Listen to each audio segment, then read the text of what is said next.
Хөгжлийн банкны гих тодтголтой хэргийг дахин шүүж эхэллээ. Хамгийн сүүлд тус хэрэгт холбогдуулан 3 аж ахуй нэгж 19 хүнийг буруутхан яллаж 23-ыг нь цагаатгсан. Гэвч анхан шатны шүүхэн шийдвэрт ган сүлд гам булган мөнгөн шагаа онолт гэсэн 4 прокурор эсэргүүцэл бичснээр нийслэлийн эрүүгийн хэргийн давж заалдах шатны шүүхэд хэргийг дахин шүүж эхэллээ.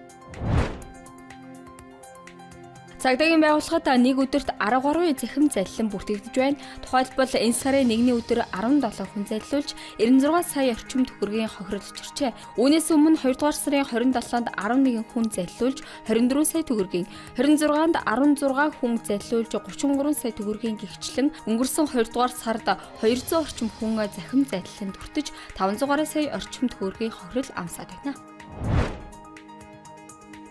3 дугаар сард хамгийн олон баяр тэмдэглэнэ. Тодорхойлбол 1-нд эх орончдын, 3-нд сонсголын бэрхшээлтэй иргэдийн, 6-нд хэвлэл мэдээллийн ажилчдын, 8-нд олон улсын эмэгтэйчүүдийн эрхийг хамгаалах, 18-нд Монгол цэргийн, 21-нд Дэлхийн яруу найргийн, 22-нд Наврузын болон Монгол хүн сансарт ниссэн, мөн усны, 24-нд сүрээтэй тэмцэх, 30-нд Дэлхийн эмч нарын гихчлэн нийт 12 удаагийн тэмдэглэлт өдөр дохиож байна.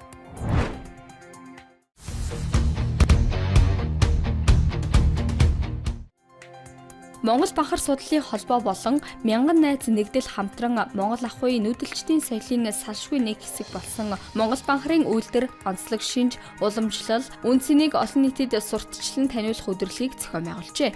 Өдөрлөгт Аз тивийн шилдэг нохоогоор шалгарсан Монгол банхар оролцсон байна.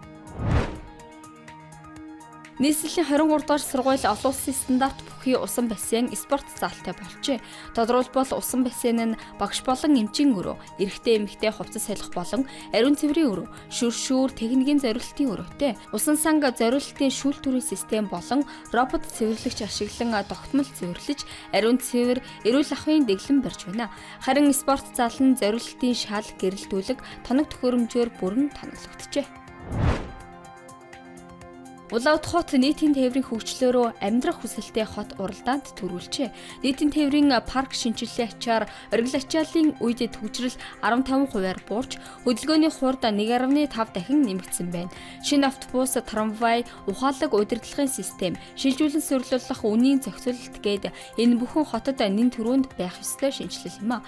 Үүнийг олон улсын амьдрах хүсэлтэй хот тэмцээн энэхүү өндрөөр үнэлжээ. Ice Global-ийн цөөн хормын мэдээ байла ажлын амжилт хүсье.